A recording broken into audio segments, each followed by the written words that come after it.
नमस्कार. आजची सकाळ काहीतरी वेगळीच आहे आणि मनामध्ये एक वेगळीच उत्सुकता आहे. एका अशा ठिकाणी जाण्याची जिथे कला आणि निसर्ग एकमेकांच्या हातात हात घालून उभे आहेत. आम्ही निघालो आहोत पुण्यातील एका अतिशय सुंदर कला दालनाकडे, जपूरजा. कॅबमधून जाताना पुण्याच्या गजबजलेल्या रस्त्यांकडून आपण हळूहळू निसर्गाच्या कुशीत शिरतो. खडकवासल्याच्या दिशेने जाणारा हा रस्ता, प्रवास छोटा असला तरी त्या प्रवासाचा आनंद काहीतरी वेगळाच असतो.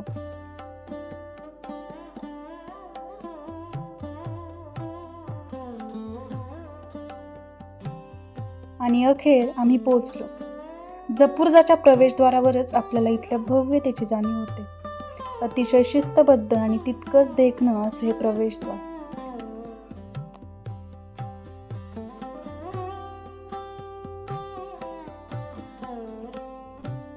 तिकीट काढून जेव्हा आपण मुख्य वास्तूकडे पाऊल टाकतो तेव्हा असं वाटतं की आपण एका वेगळ्याच विश्वात प्रवेश करतो.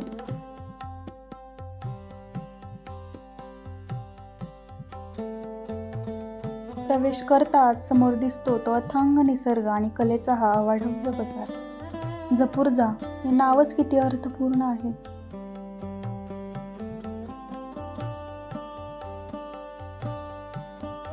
आता आपण इथे आहोत पन्हाळा व्हिजिटर सेंटरला. इथून आतमध्ये गेल्यानंतर पेंटिंगची गॅलरी आहे, नंतर दिव्यांची गॅलरी आहे, नंतर प्रकाश स्टुडिओ आहे. 4-8 नंबरला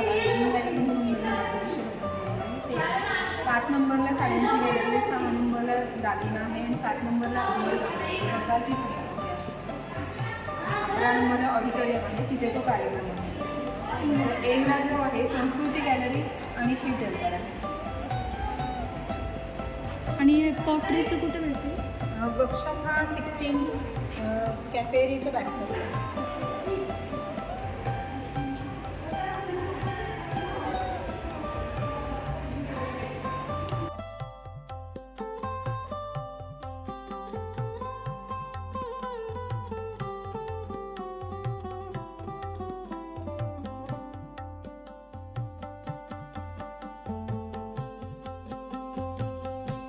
कलेच्या धुंदीत स्वतःला झोकून देणं म्हणजे जपूरजा.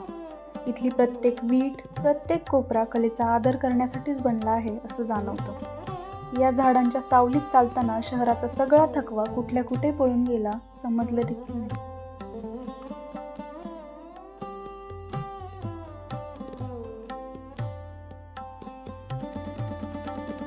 आता आपण वळतोय इथल्या मुख्य आकर्षणाकडे, आर्ट गॅलरीज. इथे राजा रवी वर्मा यांची चित्र आहेत, जुन्या काळातील पैठणींचे विलोभनीय प्रकार आहेत आणि आपल्या संस्कृतीचा वारसा सांगणाऱ्या अनेक वस्तू देखील आहेत. हे सगळं बघताना डोळ्यांचं पारणं फिटतं.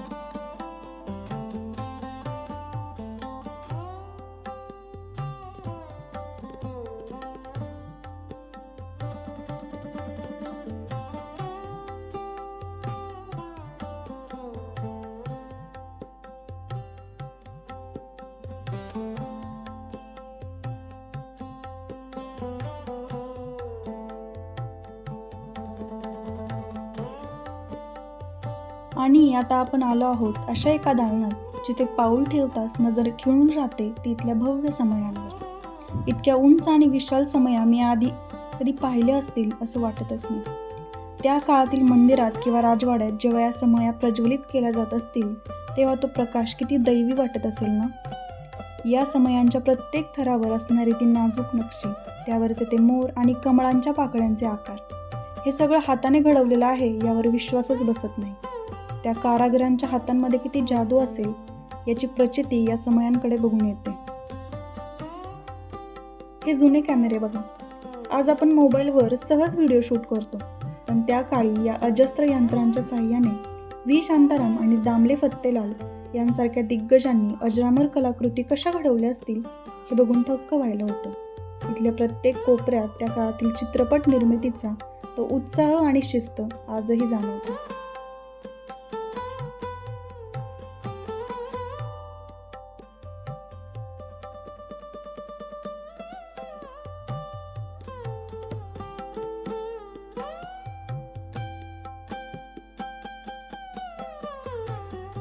भक्ती आणि कलेचा संगम, संत बाळूमामांची ही घोंगडीने विणून तयार केलेली प्रतिमा.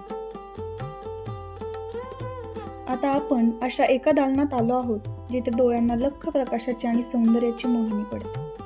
हे आहे जपूर्जातील जुन्या दागिन्यांचं दालन. पूर्वीच्या काळी स्त्रियांच्या सौंदर्यात भर घालणारे हे दागिने म्हणजे निवड अलंकार नसून ती एक कसलेली शिल्पकलाच आहे. हे दागिने पाहताना जाणवतं की त्या काळच्या कारागिरांच्या हातामध्ये किती नजाकत आणि संयम असेल. यंत्रांचा वापर नसतानाही इतकं बारीक काम करणं हे खरोखरच अवाक करणारं आहे.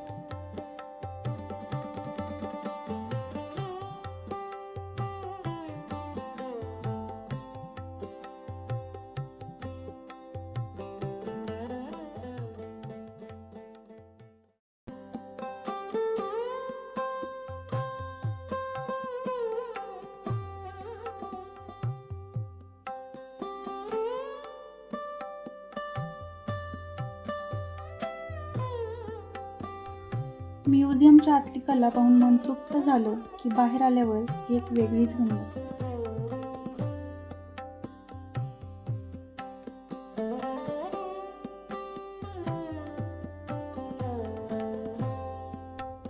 दिवसभर कलेच्या दुनियेत भटकंती केल्यानंतर मनाला आणि शरीराला थोड्या विश्रांतीची गरज असते आणि त्यासाठी जपूर्जातील या कॅफेपेक्षा दुसरी उत्तम जागा असूच शकत नाही.